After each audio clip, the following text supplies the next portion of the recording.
রাজবাড়ীর গোয়ালন্দ উপজেলার দেবগ্রামের কাওয়াজানি ও মুন্সিবাজার এলাকার পদ্মা নদীতে দেখা দিয়েছে তীব্র ভাঙন। বিলীন ফসলি জমি, হুমকির মুখে কবরস্থান, ঈদগাহ মাঠ, বসতভিটা ও সরকারি স্থাপনা। রাজবাড়ী থেকে মিঠুন গোস্বামীর পাঠানো তথ্যচিত্রে ডেস্ক রিপোর্ট। পদ্মা নদীতে বাড়ছে পানি। রাজবাড়ীর গোয়ালন্দের দেবগ্রাম ইউনিয়নের কাওয়াজানি ও মুন্সিবাজার এলাকায় নতুন করে ভাঙছে পার। মাত্র 2 দিনের ভাঙনে 10 বিঘা ফসলের জমি গ্রাস করেছে নদী। হুমকির মুখে কবরস্থান, বিদ্যালয়, ঈদগাহ মাঠ, বসতভিটা। জমি এক এক চাপ নিতেছে প্রায় 8% নিয়ে।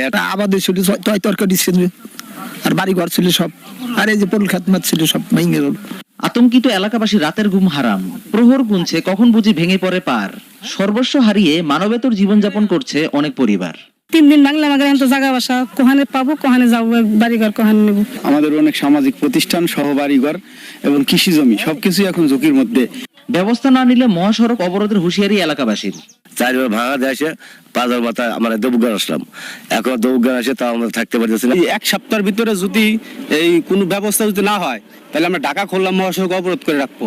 ফসলি জমির ক্ষয়ক্ষতি নিয়ে কর্তৃপক্ষকে বিস্তারিত জানানোর কথা বললেন কৃষি কর্মকর্তা। ঊর্ধ্বতন কর্তৃপক্ষ যারা আছে সবার কাছে আমি যেটা বলতে চাই সেটা হচ্ছে এই ফসলটা রক্ষার জন্য আমাদের পদক্ষেপ নেওয়া দরকার। নদী ভাঙলেও এখনো ঘুমিয়ে পাওবো আশ্বাসেই ঘুরপাক খাচ্ছেন তারা। গোয়ালন্দর উপজেলা নির্বাহী কর্মকর্তাও আমাদের নির্বাহী প্রকৌশলী স্যার বরাবর পত্র প্রেরণ করেছেন এবং আমরাও সেই পত্র রেফারেন্স ধরে আমাদের ঊর্ধ্বতন কর্তৃপক্ষের কাছে প্রশাসন অনুমোদনের জন্য পত্র প্রেরণ করেছি। এখনই কার্যকর ব্যবস্থা না নিলে পদ্মার গর্ভে তলিয়ে যেতে পারে একটি গোটা জনপদ। Desk report, news 24।